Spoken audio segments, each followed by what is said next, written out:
Estou enxergando a tela aí normalmente, então? Sim. Ok, vamos começar.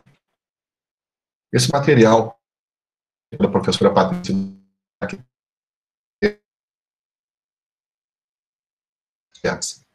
Professor, então, seu áudio está falhando muito para mim aqui.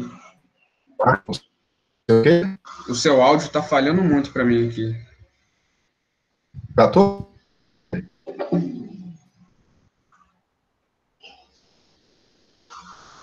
Todos estão me ouvindo normal? Para saber se o problema é aqui, se é da rede? Agora foi, agora arrumou aqui.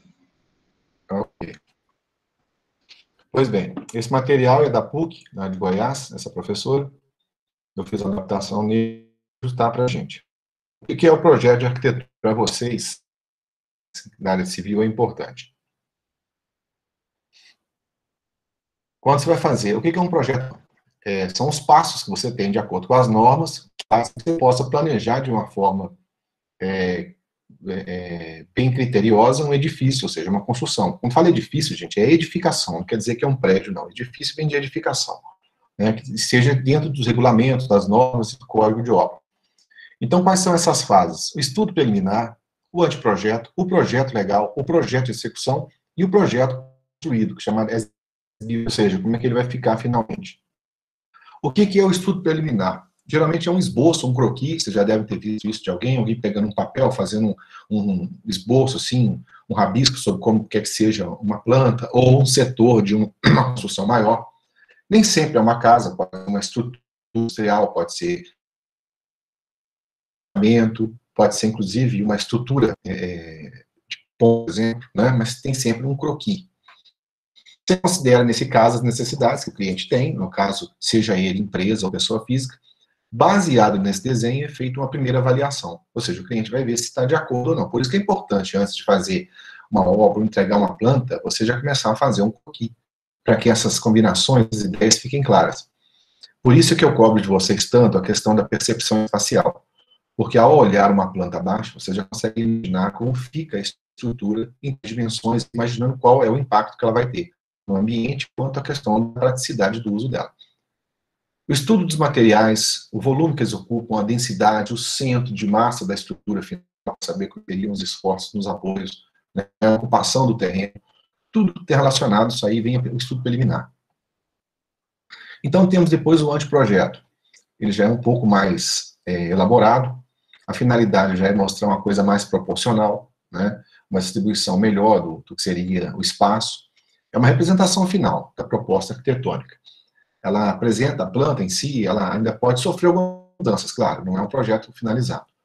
Depois que vocês chegam a uma ideia, aí vem o que a gente chama de projeto legal.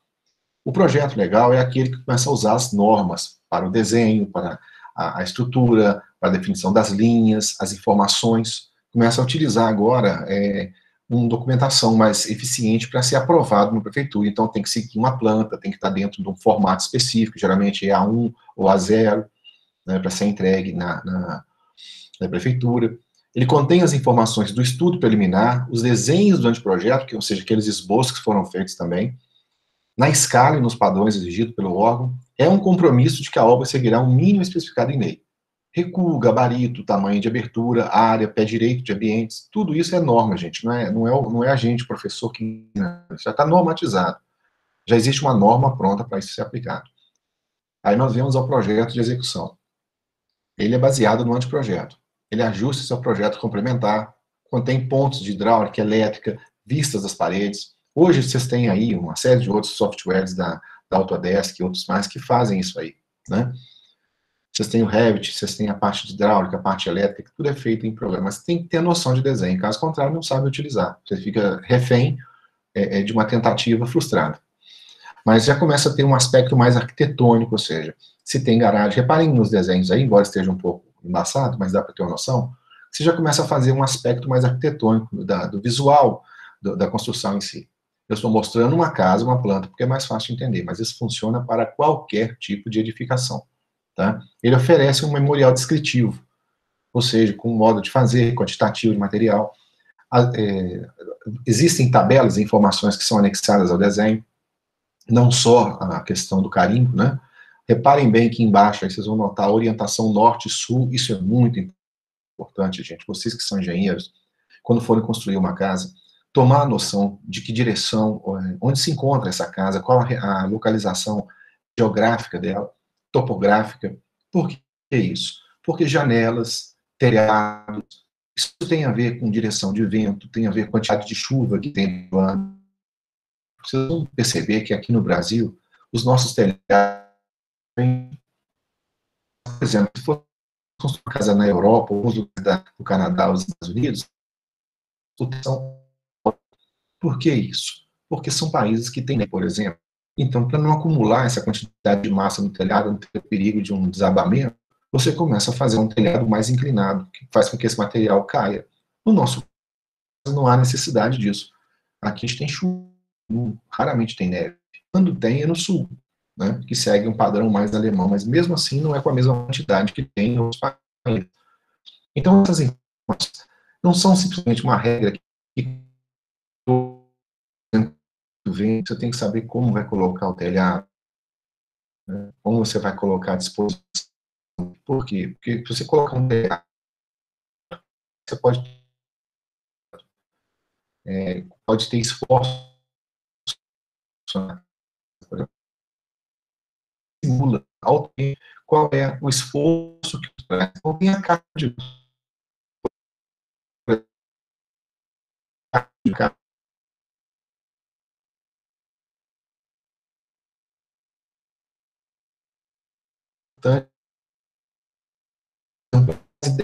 agora você escolher onde colocar. Assim que funciona. Você tem que saber onde a carga.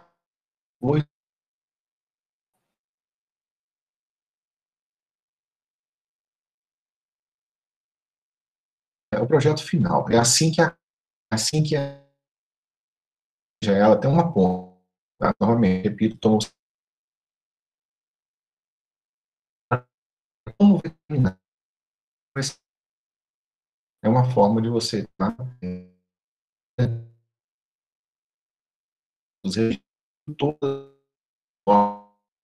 Já teve checagem, já teve uma avaliação tanto arquitetônica quanto de engenharia. Normas técnicas. De todas as normas que nós utilizamos aí, eu já falei várias delas para você, já passei algumas. Então nós temos aqui, ó, essa aqui já foi listada mais de uma vez, né?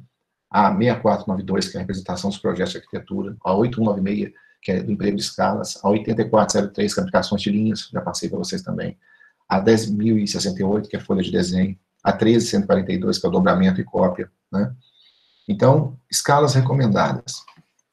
Geralmente, quando você faz as escalas, para você poder representar na planta, às vezes fazer um detalhe qualquer que te permita entender melhor um acabamento, um detalhamento, você usa escalas diferenciadas. Um acabamento, por exemplo, sobre camadas de pisos. Então, eu vou ampliando essas escalas para poder representar melhor. Eu vou utilizando de acordo com a minha situação. Por exemplo, escala de 1 para 1, 1 para 2, são detalhamento em geral. Como assim? Às vezes você tem desenhando uma planta a zero, por exemplo, um detalhamento de piso, de acabamento, que ele tem 2 centímetros de espessura, ou um tipo de jampeamento ali para prender. Então você pode usar a escala de 1 para 1, 1 para 2. Quando é ampliação de banheiro e cozinha, geralmente é 1 para 20, 1 para 25. Então, a planta, geralmente, é colocada a escala de 1 para 50, porque uma casa, por exemplo, de 10 metros, na escala de 1 para 100, ela fica com 10 centímetros, mas na escala de 1,50, ela já vai ficar agora com 20 centímetros, né? Fica num tamanho que você consegue enxergar melhor. Então, quando você utiliza, por exemplo, mais espaço, né, o terreno, você pode usar escalas maiores, plantas com cortes, fachadas, quando é inviável o uso de 1,50. Então, as escalas são utilizadas de acordo com o que você vai representar. Bom, o projeto de arquitetura, que são um conjunto de plantas, ou seja, são vários desenhos que são apresentados. Você tem a planta da situação, você tem a planta de locação ou localização, você tem a planta baixa, a cobertura, os cortes, as fachadas ou elevações, os detalhes ou ampliações. Cada um desse tipo de desenho vem de uma parte da obra em si. Então, por exemplo, a planta baixa é quando você corta as paredes da casa, né, como se cortasse mesmo com uma lâmina, por exemplo, assim, né, um plano ali, cortasse a nível das janelas. Por isso, inclusive, que os batentes das janelas aparecem com uma linha mais fina do que a das paredes e do vidro da janela. Aquilo aparece com uma linha mais grossa, aquilo aparece com uma linha mais fina. Então, a planta baixa é esse corte, para mostrar como é o espaço interno. O corte longitudinal, para mostrar como é a estrutura interna da casa, né, ou da construção em si. O corte transversal dá detalhe principalmente no telhamento, né, no madeiramento, como é que é o sistema. Você pode ter mais de um, quando a casa tem, por exemplo, uma casa para um ambiente muito sofisticado, você pode acabar fazer vários cortes, e com isso várias plantas. A elevação principal é a vista principal da casa, aquela que eu olho ela de frente, de forma que eu possa identificar esse frontispício da casa, entender como ela é. Então são várias as plantas que a gente tem na hora de fazer, ou seja, são vários desenhos, não fica tudo num desenho só. Você pode fazer tudo no AutoCAD, num arquivo só, mas na hora de representar em plantas, vocês vão ver que isso aí é diferenciado. Você tem a planta da situação, aquela que localiza a sua obra dentro de um terreno, dentro de um quarteirão, dentro de uma gleba, né, ou seja, dentro de situações aí de endereçamento.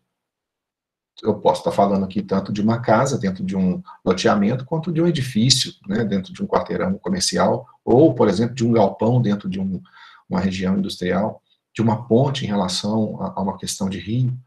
O importante é que com isso você tem uma localização, eu consigo me posicionar. Nesse caso aqui, eu não preciso de um GPS, ou seja, de uma coordenada geográfica. Por quê? Eu tenho as ruas dadas a determinado loteamento para me localizar. Então, reparem bem que vocês têm, a partir das ruas, tem o distanciamento ali, 4 metros de calçadas, depois 30 metros até chegar na obra em questão, e 12 metros de frontispício. E as devidos tamanhos também com relação à outra posição. Então, basta isso. Mas quando eu não tiver uma rua ou uma localização urbana, eu preciso, então, de uma localização geográfica. Eu preciso de um ponto plotado na minha planta que me dê quais são as coordenadas. Nesse caso, a planta de localização, né, ou seja, dentro daquele espaço, por exemplo, eu tenho um terreno, mas eu não vou ocupar todo o terreno com a minha obra, só uma parte do terreno. Então, dentro do meu terreno, eu vou colocar qual é a taxa de ocupação, a taxa de locação. Quanto do meu terreno eu vou ocupar? Quanto vai ficar livre? Isso é importante. Tá? Aqui está representado, por exemplo, não em metros, mas, por exemplo, eu acredito que aqui seja localizado em centímetros, né? Porque 304 aí não deve ser 304 metros, senão a gente teria 2 quilômetros de terreno aí, né? Uma obra aí seria muito grande. A unidade aí ficou sendo centímetros, ou seja, 304 centímetros. Essa escolha de unidade, gente, também vai anotada na sua planta, é uma informação dela. Aqui é um exemplo, novamente, de como é feita a planta baixa, como é que é o corte. Então, onde há as paredes, por exemplo, e houve corte, como no caso do vidro, da janela, das paredes, você representa com a linha mais cheia. Onde não houve corte, a linha é mais fina, para indicar que ele não foi cortado. Um gabinete ou um patamar de janela, tá? Aqui é a cobertura. Geralmente a gente mostra a disposição do telhado, por assim dizer, como é que fica o processo, né? Ou seja, como é a distribuição de águas, né? O que a gente chama de, por exemplo, duas águas. O que são duas águas? Que a água corre para 2 lados, 4 águas correm para 4 lados, ou seja, são as direções em que a água escorre em cima do telhado. Aqui é um caso de corte, para mostrar como é internamente a disposição. Por exemplo, o revestimento de uma cozinha, até onde vai o azulejo, né? Ou como fica, por exemplo, o desnível do piso. Ali, por exemplo, parece que cortou a parte do banheiro. Então, você perceba na planta à direita aí, ó, que ele mostra que há um desnível em relação ao banheiro e o chuveiro, né? Você consegue identificar que existe esse desnível. E quanto é de desnível? E é importante. Por exemplo, quando você faz uma casa qualquer, sempre vai haver um desnível entre o corredor, por exemplo, e a cozinha. Essa é a forma mais adequada. Algumas casas põem uma espécie de um passadiço no portal da porta mais alto. Mas por que ele não é muito adequado dessa forma? Por exemplo, para quem limpa a casa varrendo, se chegar nessa fronteira, por exemplo, a sujeira não passa. Então, o que acontece? Você põe a sala, os quartos um pouco mais alto que o seu corredor mais alto que o banheiro e a cozinha, de forma que se você tiver que lavar o corredor, não vai vir água para o seu quarto ou para a sala. Se tiver que varrer algo da sala para dentro do corredor, depois do corredor para a cozinha, ou geralmente para uma saída, geralmente a cozinha tem uma saída, né? Mas é sempre feito de uma forma escalonada, ou seja, com variações aí de de 5 milímetros a 10 milímetros, ou seja, de meio a 1 centímetro. De forma que você tenha um desnível, que você possa realmente direcionar essa sujeira na direção do lugar mais baixo, que é mais fácil de limpar. Aqui são as fachadas ou elevações. Mostra como é a frente da sua casa, como vai ficar a disposição dela. Então, com isso te dá um aspecto visual também. Reparem bem que tem um medidor de nível ali, olha. Ou seja, em relação ao nível 0, eu tenho ali uma espécie de uma calçada que está com ponto 15, quer dizer que são 15 milímetros, é 1,5 centímetro, e o outro ponto 30, que são, na verdade, 15 centímetros, que aí tem metros, tá? Então, ponto 15 é 15 centímetros, e ponto 30, que é 30 centímetros, quer dizer, a sua varanda está 30 centímetros acima do nível 0. Esse 15 aí provavelmente é a calçada. Então, eu vou indicar que existe um nível 0 e a partir daquele nível. Ah, mas qual que é esse padrão 0? É você quem define na sua planta. Ó, o nível 0 é esse. Com isso, as outras referências é só para indicar em que nível se encontra. Provavelmente o seu banheiro dentro da sua casa não vai estar no mais 30, vai estar no mais 28 ou no mais 29. Né? Pode ser mais 28, a cozinha mais 29. Então, se eu tiver, por exemplo, uma área, eu vou ter uma cozinha mais 29, por exemplo, e a área a mais 28, ou seja, ela vai estar 1 centímetro abaixo, ou 2, né? Às vezes tem um piso de 2 centímetros de diferença. Isso tudo é para referenciar, ou seja, na hora que for ter a obra, quem for construir, saber colocar no prumo e no nível, aquele piso referenciado a esse padrão 0. Aqui é a planta baixa com os elementos constitutivos, tá? Paredes e elementos estruturais, aberturas, que são portas, janelas e portões, pisos e seus componentes, degraus, rampas, escadas, equipamentos de construção, aparelhos sanitários, roupeiras, lareiras, ou seja, começa a ser um pouco mais arquitetônico. Você vê até a representação de árvores ou plantas que começa a apresentar aqui. Essa é uma planta, ela tem bastante, né, as informações já estão bastante definidas. Se tem aparelho elétrico, por exemplo, você já está ambientalizando a sua planta. Não é simplesmente o ambiente, mas a construção, mas o ambiente no qual a pessoa vai residir, vai utilizar. Reparem que tem escadas ali locadas no meio, né? Depois vem a representação dos elementos construtivos. Aí você tem tipos, representação das paredes de tijolos, representação de elementos de concreto. São representados de acordo com a espessura, ou seja, se tem padrões de tijolo, o tijolo é colocado de forma... Reparem bem que é o mesmo tijolo ali, vocês estão percebendo em cima ali, ó, que ele apenas é colocado de forma diferente. Por que essa diferença, gente? Quando você pega uma casa que ela tem, por exemplo, contra um ambiente externo muito úmido, ou um ambiente externo muito frio, ou um ambiente externo que tem até um risco de alguma outra coisa, por exemplo, para questão de segurança, você muda a disposição dos tijolos para que essa parede fique mais robusta, ou seja, para que ela seja mais resistente. Uma parede mais espessa, por exemplo, ela protege mais de som, ela protege mais de impacto, de frio, de chuva. Então você faz a disposição dos tijolos daquela forma. Quando eu quero fazer uma parede que ela não precisa de ser tão robusta, mas ela tem que ser firme, eu mudo a disposição dos tijolos para eles ficarem com o lado mais fino na vertical e o lado mais comprido horizontalmente alinhado. Mas quando a parede é apenas uma divisória interna, que não precisa de tanto disso, eu posso utilizar essa terceira formação. Então percebam que, na verdade, eu não preciso de variar muitos os tijolos para ter uma construção mais efetiva. Isso é analisado de acordo com a situação. Ou seja, qual o ambiente que eu vou isolar, né, aquela parede, ou aquele muro, ou aquele bloqueio vai representar o quê? É uma parede interna de uma sala para um quarto, por exemplo? Eu quero que o quarto tenha uma certa proteção acústica? Eu vou usar, por exemplo, a segunda disposição. Ah, não, é uma sala, por exemplo, apenas separando uma sala de outra, um ambiente simples. Eu posso usar a terceira. Ah, é a parede revestida da casa. Eu estou fazendo uma parede, por exemplo, no sul do país, né, onde é mais frio, então eu vou usar essa disposição da primeira fase aí para usar uma parede mais robusta. Isso dá até segurança, né, com relação ao impacto. Então, é tudo analisado de acordo com o que tem, o ambiente também, né, tanto interno quanto externo. Essa representação dos elementos construtivos. A parede é meia altura, reparem bem, olha, que o traço é diferente. Parede de meia altura, quando você faz o corte, reparem bem nesse desenho de cima, que você vê que existe uma linha grossa e outra mais fina. Quer dizer que o seu corte não pegou, ou seja, isso é um gabinete, uma parede, por exemplo, que separa uma cozinha de um corredor, não precisou de fazer uma parede, né, um meio ambiente, um ambiente dividido. Né? Ou você pode preencher ela totalmente, ou seja, repare que embaixo aí a parede fica toda escura, representando que foi cortada. Então existem essas duas formas de representar. Você vai utilizar aquela que for mais graficamente adequada e que não pesar tanto assim o seu desenho. Depende, ou seja, eu preciso de colocar informações dentro do desenho, eu posso fazer anotações. Na que for toda preenchida de preto, por exemplo, já fica difícil. Mas se o desenho está finalizado, não tem problema. Tá? Geralmente são para escalas maiores, ou seja, quando a escala é muito grande, ou seja, que reduz muito o meu desenho, eu uso ela preenchida de preto. Porque na hora de fazer essas duas linhas duplas, ela acaba se fechando. Para evitar de ficar confundindo, a gente faz ela toda preenchida em preto. É muito comum pegar em plantas de obras aí e encontrar essa parede toda preenchida quando a escala é muito grande. Quando a escala não é tão grande, a gente já começa a fazer apenas as duas linhas grossas para indicar que houve corte.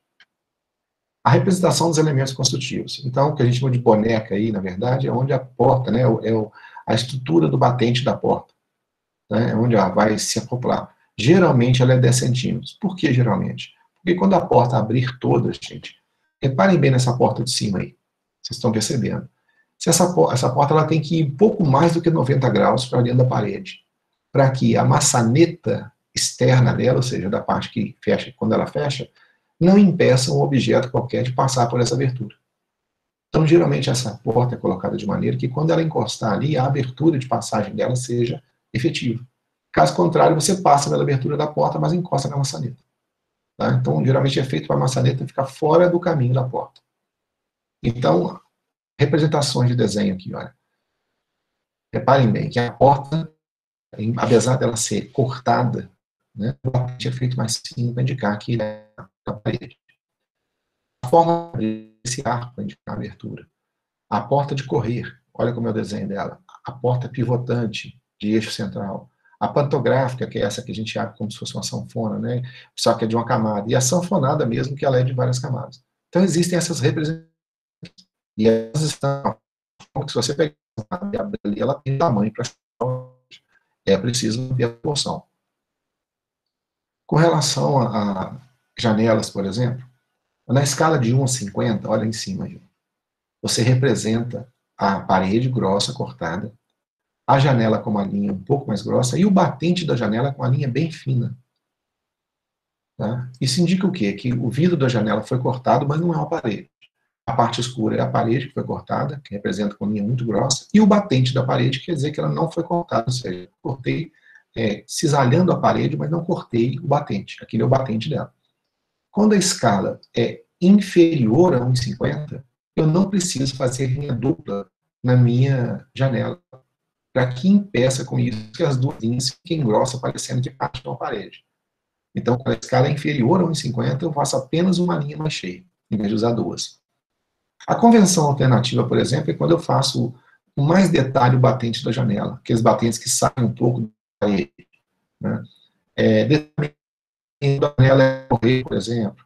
Janela abaixo, ou seja, janela abaixo de 1,5. O batente fica mais destacado, na mesma linha de espessura do corte do vidro. Reparem bem. E janela alta, que é aquela, por exemplo, de banheiro, não precisa de fazer o corte nela, você faz a representação apenas da linha fina do batente. E ela fica segmentada. Isso são normas de arquitetura, ou seja, quando alguém olha isso no desenho de vocês, sabe o que isso representa. Representação de pisos.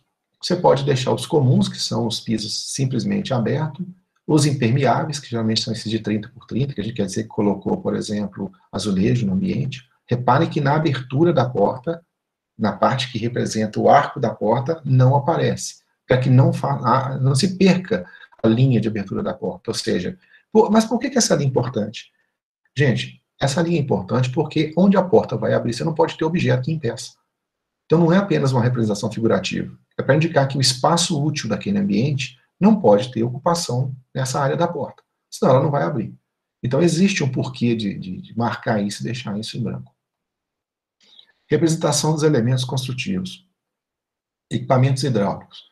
Vaso sanitário, chuveiro, lavatório de bancada, balcão com pia, tanque. Todos esses objetos, né, esses equipamentos, hoje você já tem padrões deles, você já tem um banco de dados sobre eles. Inclusive alguns empresas de acabamento ou de produtos já fornecem esse desenho para ser usado no CAD. Então, se você for fazer, por exemplo, um projeto de uma casa e já souber, eu quero usar de tal empresa esses equipamentos, quais são os possíveis? A empresa vai te mandar não só a foto do produto, mas vai te mandar também qual é o projeto dele no AutoCAD para você colocar dentro da sua planta, para poder ficar de acordo com o espaço real. Na pior das hipóteses, você pega as dimensões e faz o desenho. Mas hoje, esses bancos de dados estão bem ricos aí e disponíveis para todo mundo. Representação dos elementos construtivos, os elementos chamados não visíveis. Quais são esses? Eu tenho um texto todo, eu não vou ler para vocês aqui, né? Isso aí eu vou passar para vocês, tem a aula, eu vou passar essa apresentação também. O chamado projeção de cobertura. Olha, eu tenho uma casa. A casa, ela não está simplesmente ocupando o espaço das paredes. Ela tem a cobertura, que representa o telhamento, representa, por exemplo, as lajes, tudo que reveste, ou seja, que protege a área da casa. Então, esse contorno da casa eu faço com esse tipo de linha, para indicar que aquela área é uma área de cobertura. Isso é importante em vários níveis. Essa área de cobertura representa a área que ela recebe de chuva, que ela recebe de sol. Para uma pessoa que esteja pensando numa casa, por exemplo, que seja aí sustentável, com captura de chuva, conhecer, por exemplo, qual que é a inclinação do telhado, qual que é o programa, por assim dizer, o mapa pluvial, pluviométrico da região, sabendo quanto chove ao longo do ano. Não adianta você falar assim, chove 3 milímetros ao longo do ano. Isso é uma questão de noção geral. É preciso você saber quais meses são esses e qual a quantidade durante esses meses. Porque se você pensa em capturar água de chuva para fazer aproveitamento, são nos meses de chuva, você tem que lidar com o volume máximo dos meses de chuva. Se você distribuir ao longo do ano, você vai fazer uma noção distorcida, porque se chover 4 meses, outros 8 meses não chove, né? Então, assim, você tem um reservatório para poder fazer captura dessa água, para usar aqui, para lavar uma garagem, para lavar roupa, né? As casas mais ecologicamente, de acordo com o BIM, que é a sustentabilidade da 8ª dimensão, eles trabalham muito com isso. Prédios capturam água, fazem reservatórios, né? Isso é muito importante. Isso hoje é uma questão que tem a ver com necessidade, não é mais uma, digamos assim, apenas um luxo de propaganda, é uma questão ambiental. Então, é importante como é que esses traços se distribuem. Vocês têm que ler essas normas, conhecer, procurar entender como são, para poder dominar isso, para poder entender uma planta e poder, principalmente, se comunicar. Porque a comunicação de um engenheiro para outro não é através de palavras, é através de projetos. Escadas. Escada é um elemento de composição arquitetônica, ou seja, a função é proporcionar acesso, né, circulação. E ela tem normas também. Tem o piso, tem a largura, tem o corpo, tem o que a gente chama de espelho, bossel, né, o patamar, o lenço. Né, tudo isso são termos, né, que você tem o degrau, piso, espelho, bossel, corrimão, montante, guarda-corpo, lanço, patamar e largura. São informações que vêm na escada. Nem sempre a escada tem esse mesmo design, claro, mas esses elementos ela tem que ter. E tem normas para isso, qual que é a relação máxima entre o piso, por assim dizer, né, que é o patamar onde o pé vai se apoiar, a relação com o tamanho dele, a relação com o espelho. Se o espelho for muito alto em relação ao piso, você tem uma escada, por exemplo, com muito esforço físico, que muita gente não consegue. E claro, a gente pega aí as escadas referentes, por exemplo, a Santos Dumont, que fez aquele lançamento da escada que alternava, né, que você tinha que ir trocando os pés para subir. É uma escada inteligente, mas não é qualquer lugar que você consegue colocar isso. Escada em espirais, por exemplo, tem normas próprias, quais são os degraus máximos que eu posso ter, a altura, largura da escada. Então a gente tem que procurar entender, ou seja, tem normas para isso. Tudo que você procurar, normas para escada, vocês vão ler lá quais são as normas. Então aqui, olha, representações das escadas, como é que elas são? Quando muda de piso, reparem bem, ó, está subindo, você dá a indicação de que sobe. Olha a seta indicando aí, ó, do 1 para o 15. Reparem que do 1 ao 7 até o 8, que é patamar, as linhas são cheias. Do 9 em diante, ele representa tracejado, quer dizer que você já está indo para o segundo piso. Essa linha, esse corte com um zigue-zague que parte no meio, é para indicar a mudança de andar. Né? Então, por exemplo, em cima, ó, representação da escada no andar térreo. Quer dizer, que até o 8º ali, ó, literalmente, ó, repare que tem a medida total da escada e tem o tamanho do piso. Com o tamanho do espelho, você sabe dizer qual é o andar. Geralmente o andar tem em torno de 3 metros, nessa faixa, né, o pé direito que a gente chama, mas tem a ver com o alcance, ou seja, o número de degraus seu vai ser tal, o seu piso, né, e a relação dele com o espelho, você vai alcançar o andar de cima com aquele número de degraus. Então, quantos degraus você vai usar? Vai depender de qual é a altura do seu pé direito, para poder chegar no andar de cima. E quando eu falo isso, gente, eu estou contando também com a espessura da laje. Porque não adianta eu chegar até o teto se eu tenho mais um tanto. Então, o degrau tem que chegar até a altura do piso de cima, ou seja, acima da laje superior daquele primeiro andar. Os pisos variam geralmente de 28 a 30 centímetros. E o espelho vai depender dessa relação. Representação de elementos, rampas. Professor, Oi? naquela representação anterior, quando mostra a escada no pavimento superior, Sim. essa primeira parte não deveria ser pontilhada também, não? Ao contrário da primeira? Você fala o seguinte, a segunda aí? Porque a segunda está escrito que é a representação de escada no pavimento superior. Exato. É pelo seguinte, quando eu indico dessa forma, você vê que o número está crescente, não está? Sim. Isso quer dizer que eu estou vendo os degraus de baixo. Se eu colocar ela tracejada, dá a impressão que eu estou passando para o andar de cima de novo, entendeu? Ah, entendi. Então, nessa visão superior, eu enxergaria os degraus da parte de baixo. Isso quer dizer o seguinte, quando eu fiz aquele corte no primeiro andar, quer dizer que eu estou olhando no nível daquele primeiro andar. O de cima só é pressuposto, eu não consigo olhar porque ele está acima da minha visão. Entendi. Agora, quando eu olho do segundo andar, aí eu já vejo toda a escada. Todo o escalonamento. Tá. E tudo que eu representar tracejado é aquilo que está acima da minha visão. Entendi. Mas mesmo assim, mantém a linha de corte ali. Mantém para indicar que é ali que é a mudança de andar. Tá bom, muito obrigado. Entendeu? Ok, é isso mesmo que vocês têm que fazer. Então, aqui, ó, nesse caso de rampa, a mesma coisa. Reparem bem aqui, ó, que no meio da rampa, olha só, olha onde é que o tracejado ali apareceu. Da mesma forma, quer dizer, que eu considerei que no meio da minha altura de leitura, da minha visão, que se ali tem 2,40 m, uma pessoa de pé ali, olha, ela fica mais ou menos naquela altura do corte. Então, quer dizer, acima da minha visão, aparece como tracejado. Ele está enxergando ali a partir do primeiro andar. Compreendeu agora? Então é o seguinte, existem normas para isso aí. Então essa representação, quando alguém olhar isso aí, ela vai entender claramente que até aquele ponto cheio que tem no patamar é porque seria da altura do observador. Você considera mais ou menos na faixa aí de sei lá, 1,60 m, 1,70 m. É uma média, né? Não precisa ser um ponto exato, mas geralmente é no meio do trajeto que a gente considera.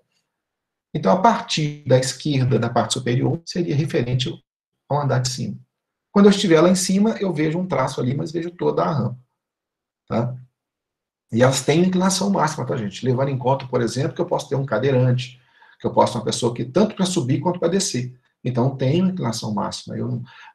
Não é só cadeirante, é claro. Se é uma rampa, por exemplo, às vezes quem vai usar uma rampa é uma pessoa idosa, com um andador. Então, assim, a gente tem normas que determinam um grau máximo de esforço que é aceitável para uma pessoa nessas condições. Tá?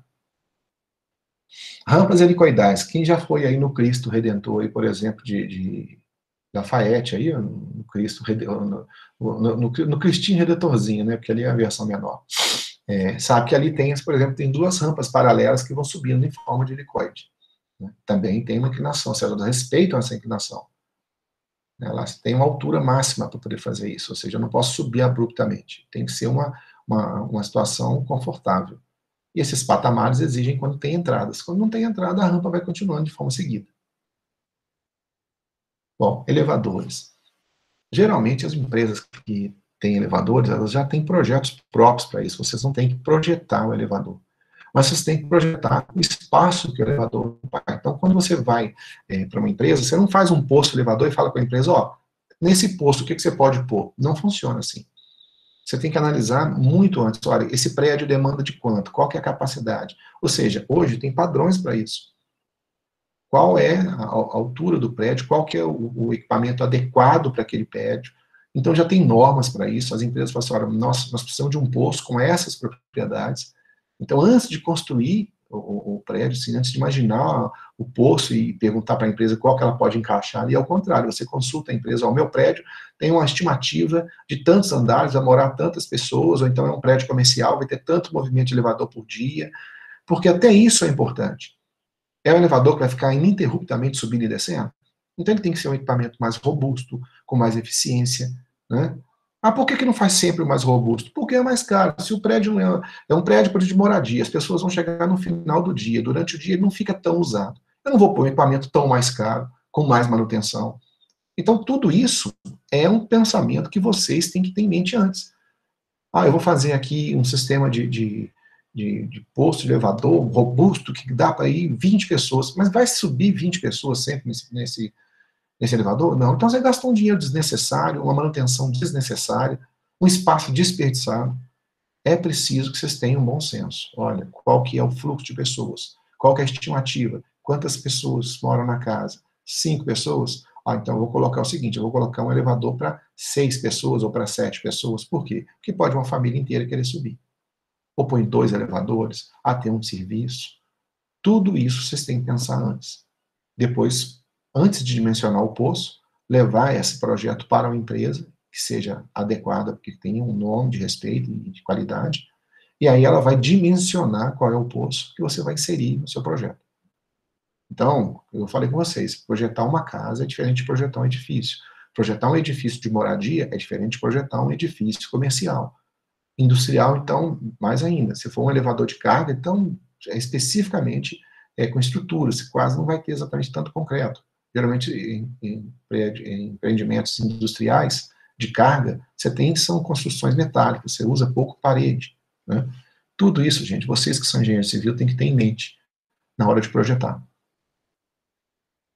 A planta baixa na representação das informações, você tem várias coisas que você tem que colocar nela. Nome das dependências, áreas úteis, tipos de piso de ambiente, níveis, posições, de forma que quando eu ler essa planta, eu sei exatamente a suíte.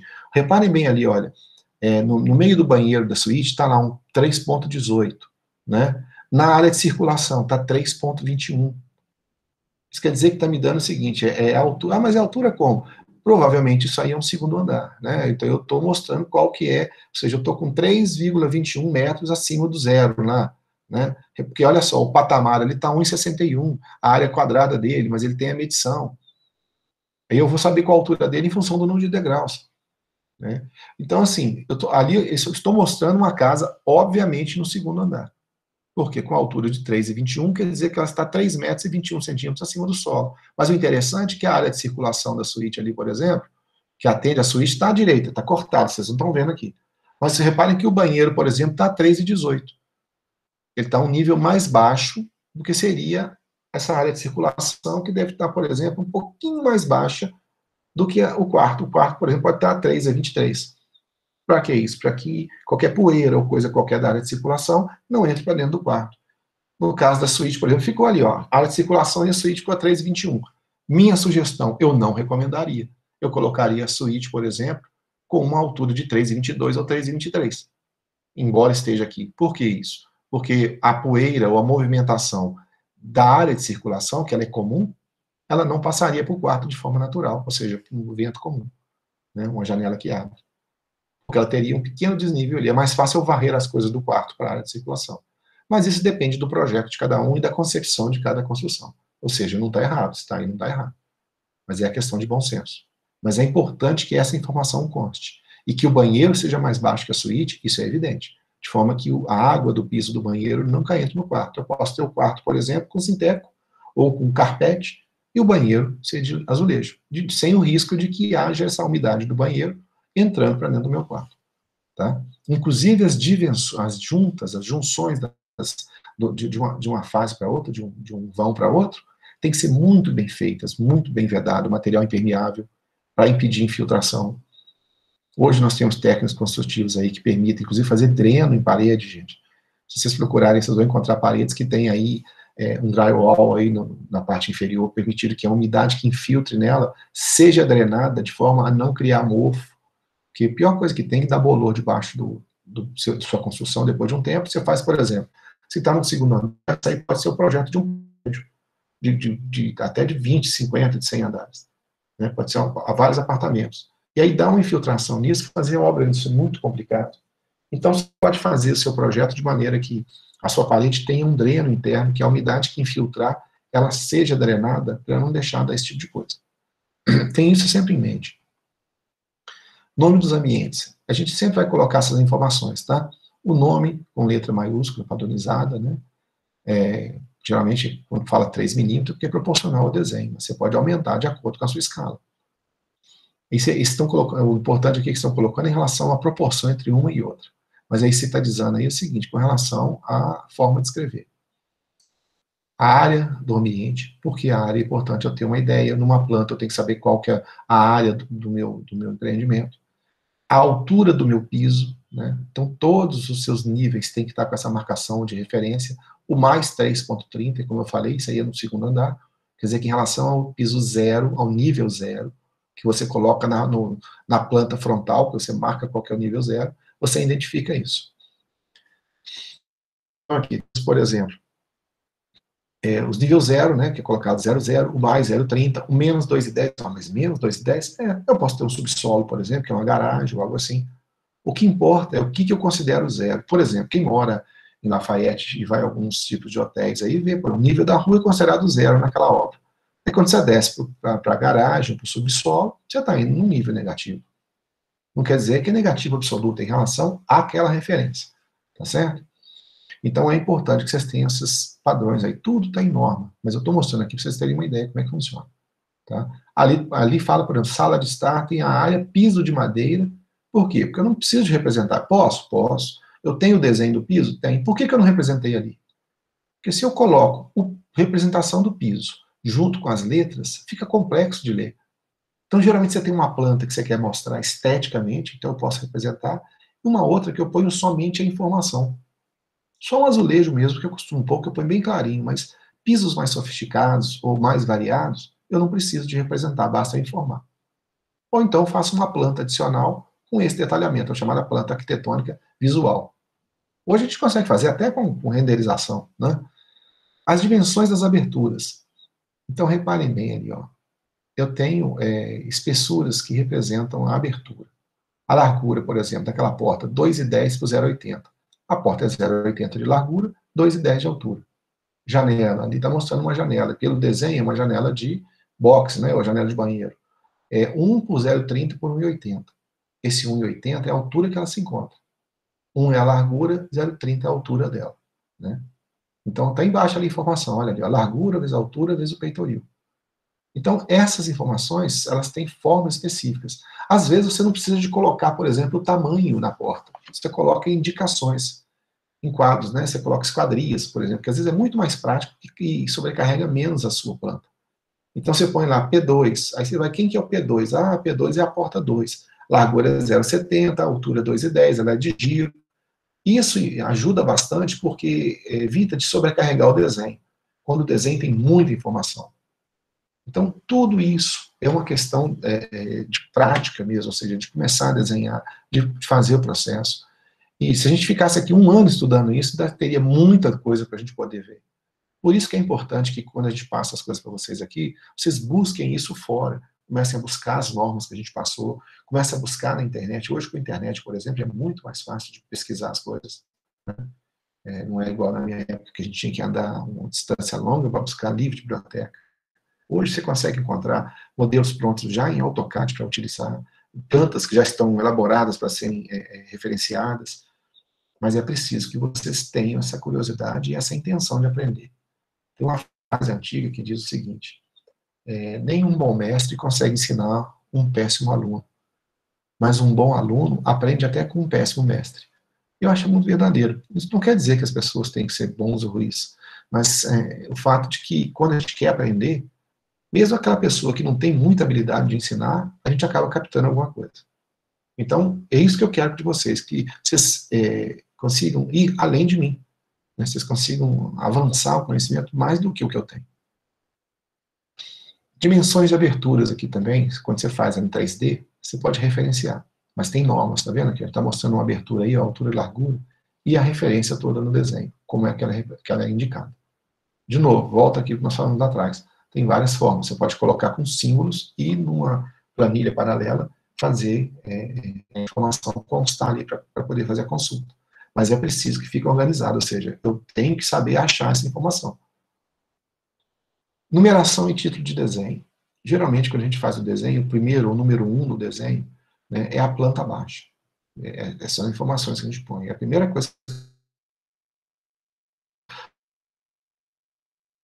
documento de um desenho é a planta baixa, que me dá uma visão geral da minha obra. Depois vem as letras de corte, qual que seria o número da prancha. São informações técnicas que estão nas normas também. Teve dúvida? Consulta a norma. A norma existe para poder padronizar vocês.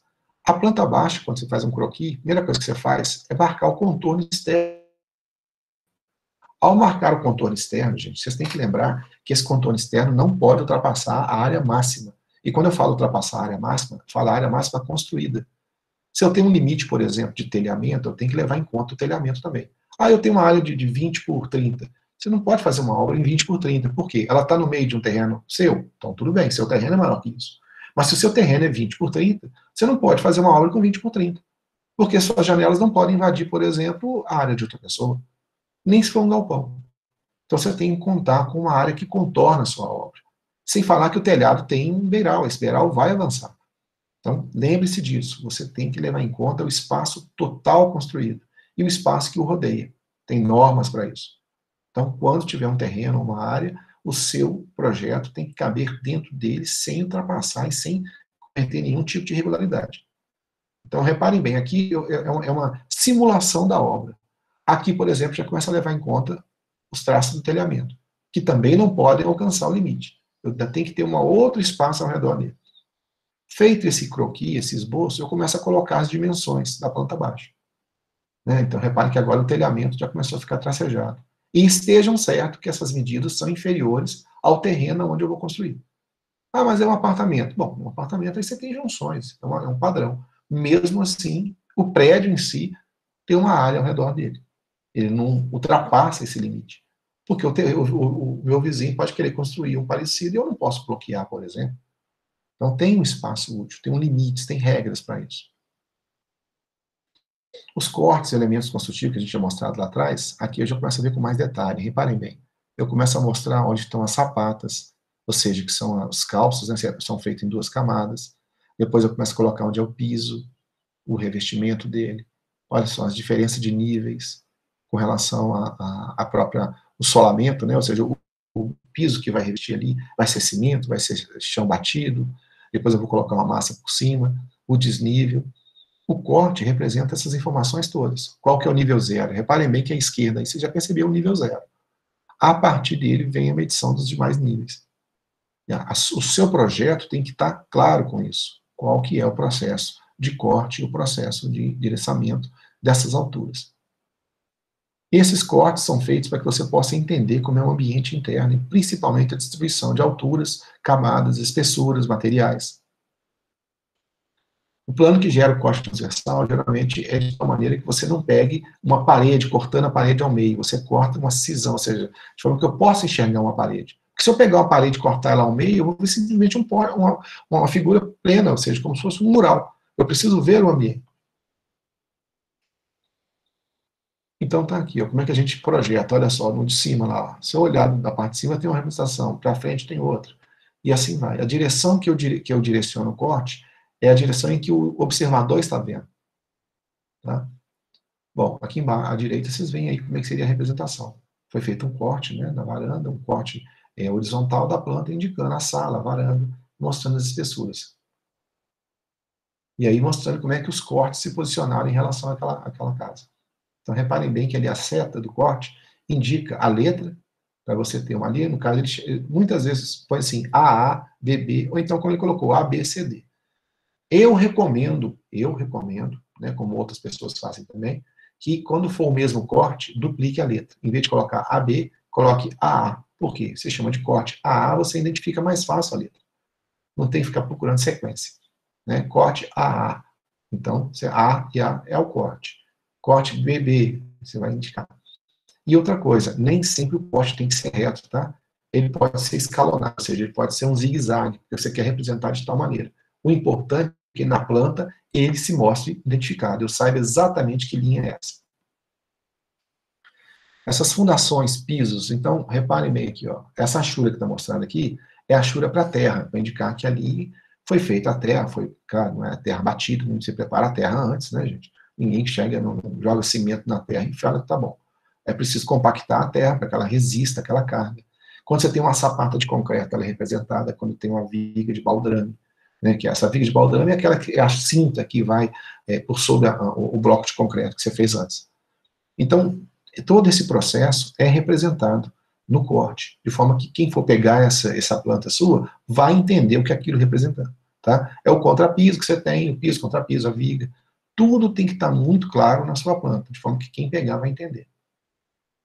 Harmonização dos elementos construtivos. Então, quando você tem uma parede convencional, em vista, você faz o projeto naturalmente. Quando você tem impermeabilizada, você usa azulejo. Quando ela é parcialmente, no caso de cozinhas, né, que você usa, tudo isso para indicar como é que vai ficar o ambiente. Ou seja, você já está contribuindo não só com a parte construtiva, mas com a parte de acabamento também. Você já está dando a entender. Por que é importante isso? Lembre que toda obra de todo engenheiro tem finalidade comercial. E você está tentando mostrar para o seu cliente ou como você melhorar o ambiente, criar praticidade e criar, ao mesmo tempo, uma atratividade. Representação dos elementos, do corte, por exemplo, quando de abrir, né, no caso de aberturas, né, você está pegando a vertical, tá, gente? Uma porta, por exemplo, aí eu estou fazendo um corte dela. De abrir, quer dizer, eu tenho uma porta, eu estou vendo ela de frente, para o lugar de abrir, de correr, eu tenho um corte de uma janela, por exemplo, a janela é de correr, é só um corte, olha lá, tá vendo? Reparem que a cada desenho da esquerda tem um da direita mostrando o que seria. O de correr, como é que seria? Representação de chuveiros, por exemplo, representação de vasos sanitários, de pias, isso tudo nós já temos padrões, não precisa de você desenhar isso no AutoCAD. O que você tem que preocupar é simplesmente a escala. Mas você já tem, você pode pegar uma figura, um bloco de desenho desse, e já ajustar a escala dele, eu quero aumentar ele em 2 vezes, em 3 vezes. Aí é uma questão de bom senso e percepção, mas já existem esses padrões. Ferros e lajes, por exemplo, quando a gente faz o desenho de ferros e lajes, quando a laje é de concreto, por exemplo, é uma laje não é pré-moldada, ela é feita na obra, né, uma laje preenchida, geralmente você representa com esse tipo de achura aí, já tem a achura própria no CAD para isso. Então, você não precisa procurar ela, fazer, você vai mandar achurar de acordo com o padrão. É só procurar a norma e identificar. Então, já é colocado dessa forma. Os cortes que a gente já mostrou antes aqui, identificam, então, repetindo aquilo que a gente tinha falado das representações das informações. Quando tem o telhado, a altura do piso, onde está o sistema de blocos de concreto que se vai apoiar na casa, como é que seria a questão da cinta e tudo mais. Bom, aqui os cortes transversais mostrando mudança de andares. Geralmente a gente faz isso para indicar quando você tem uma casa de 2 andares, ou quando tem mudanças, quando tem um telhamento numa garagem, que a garagem tem um desnível, tem uma área de serviço, ou seja, para indicar como é que a casa se vai se posicionar de forma geral. São os níveis, tá? Como é que eu represento os níveis? Através dessas setas, quando eu estou vendo um corte horizontal. Quando é uma planta, eu utilizo aquele símbolo de um círculo separado em 4 quadrantes alternados. Então, reparem bem, é como se eu estivesse fazendo um cone, tá? Em que de cima eu vejo a parte redonda dele colorida e de frente eu vejo a seção triangular dele. É onde você coloca o nome dos ambientes, a altura da caixa d'água, o volume que ela representa. Praticamente todos esses elementos, hoje em dia, você tem padrões, se bobear até de telhamento, você tem. Tá? Aqui são tipos de achura, gente. Só exemplos, claro, não está em grande qualidade, mas vocês vão encontrar isso em várias situações aí. No CAD tem esses padrões, você pode inserir, inclusive.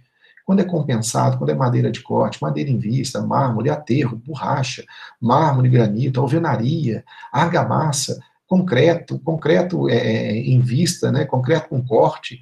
Ou seja, tem várias formas, e isso é só algumas, tem muitas outras. Tem azulejos, tipos tacos, por exemplo, quando você tem taqueamento, né, pisos diferenciados, é só buscar qual que é o elemento que você quer, identificar a imagem que representa e buscar no AutoCAD qual que é a imagem equivalente. E fazer na proporção também, tá?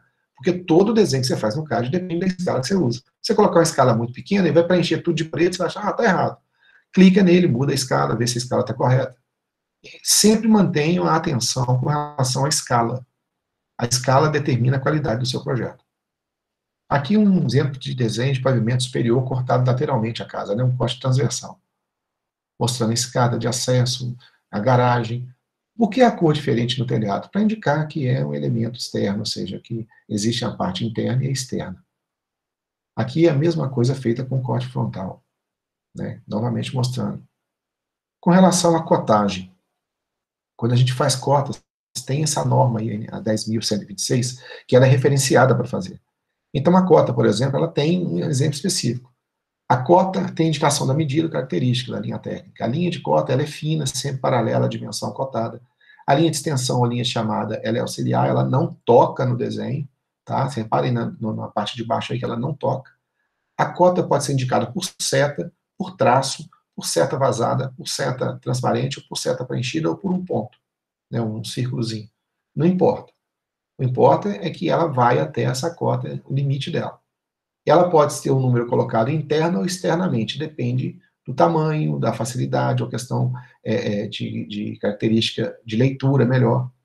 E, nesse caso, a linha chamada, ou linha de extensão, ela não toca o objeto, ela se aproxima dele, mas não toca.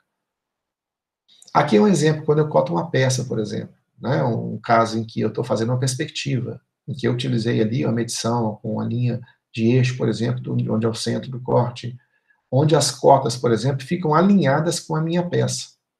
Nesse caso especificamente aí, eu uso um alinhamento com a peça. Por quê? Porque eu estou cotando a perspectiva. Então, eu vou colocar os números alinhados, porque além de criar uma estética melhor, ela fica mais adequada. Tá? Com relação às escalas, né, reparem bem que respeitam, aí, por exemplo, o afastamento. As linhas, mesmo quando ultrapassam o desenho, né, como é o caso dessa medida 10 aí, ela não toca o ponto em que ela está referenciando. Tá? Existem as escalas para trabalho. Nesse caso das escalas, a gente tem formas de fazer especificamente o uso delas. E as cotas também têm formas de ser colocadas para que a gente não perca a noção. Olha um exemplo aqui. A esquerda mostra o que é feito de certo, a direita o que é não recomendado. E, por final, aí tem uma até que fica errada. Reparem bem, por que seria errada? Essa de baixo aí, ó, do meio, é não recomendada. Ou seja, é melhor você colocar a cota do lado de fora do desenho. Tem horas que tem que colocar por dentro dele? Sim, tem hora que a gente acaba colocando quando o desenho é mais complexo. Mas, geralmente, a gente recomenda que coloque fora do desenho, quando é planta. Tá? Não estou falando de perspectiva. Esse do meio é não recomendado, mas não está errado. Agora, esse da direita está errado de baixo. Porque se você não prestar atenção, dá-se a impressão que são linhas também. Elas se confundem. Né? Então, não pode, a cota não pode ser confundida com a linha de contorno. Em cima está o preenchimento correto, ou seja, as cotas externas geralmente ficam para fora, o mais externa, as cotas maiores ficam mais externas às cotas inferiores. E ali você percebe que há cruzamento de linha, deve-se evitar isso. Tem como evitar sempre? Não, não. Olha o caso do 70 ali. Ele atravessa a linha do 50 do diâmetro.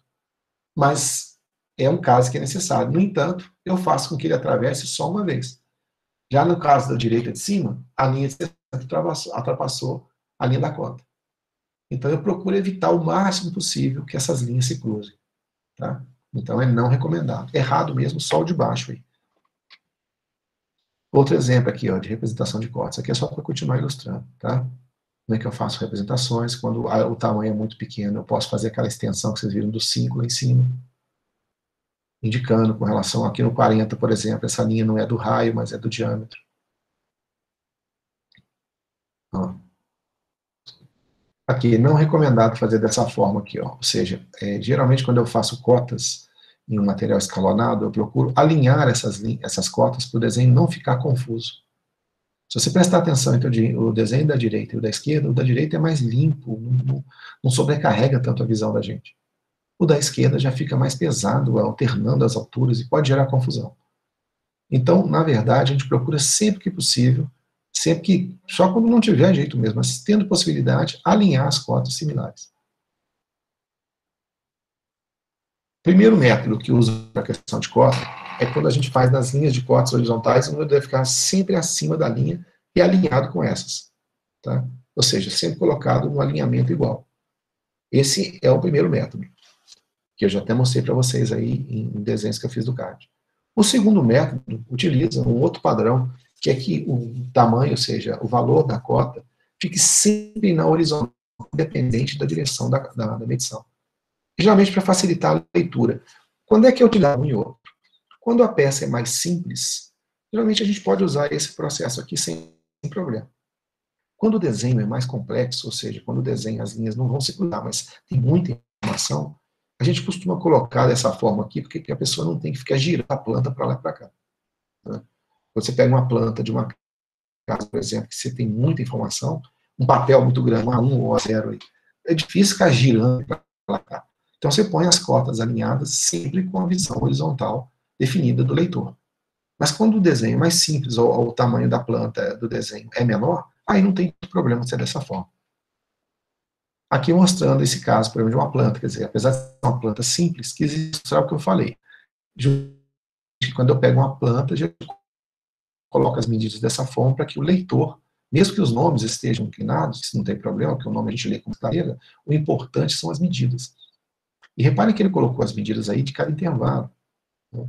Mas aí, por exemplo, ele colocou a medida somente dos vãos, considerando que essas paredes, por exemplo, seriam paredes de 15 centímetros. Geralmente paredes internas são de 15, casas que não tem ambiente muito chuvoso ou muito frio também são 15. Né? Mas é importante também ter essa informação de parede. Aqui é só para indicar como é que fica o processo de cota. Nas escalas, a gente tem uma norma para usar escalas, que é com relação às dimensões lineares, ou seja, um objeto é representado no desenho original, eu tenho que mostrar ele de que tamanho, qual a proporção. Geralmente eu utilizo, nós temos aí escalímetro, né, apesar de que vocês hoje trabalham muito mais de forma digital, mas quem já trabalhou com escalímetro, aquela régua que parece um triângulo, não um prisma, ela tem vários valores de escala, e cada cor representa uma escala. 75 por 50, 100 por 125 e a 20 por 25, com essas cores aí. Então tem múltiplos e submúltiplos. Quando a gente vai trabalhar, quer dizer que você está trabalhando com aquela escala ali. Essa escala é para você facilitar a leitura ou até o risco. Hoje no CAD você já define, você não precisa de usar essa régua para desenhar, somente para fazer uma leitura de algo que tiver impresso já. Mas antigamente você trabalhava com essa escala para fazer um desenho, você não tinha essa coisa eletrônica que o CAD fornece. Então você trabalha a escala de acordo com a proporcionalidade. Por exemplo, eu quero trabalhar numa escala de 1000 para 250. Olha, se não é para 125, porque se for uma escala de 125, aquela medida 0,1 que está ali na linha vermelha representa 1 metro. Se for uma escala de 12,5, aquela escala ali representa 10 centímetros. Se for na escala de 1250, aquela escala representa 10 metros.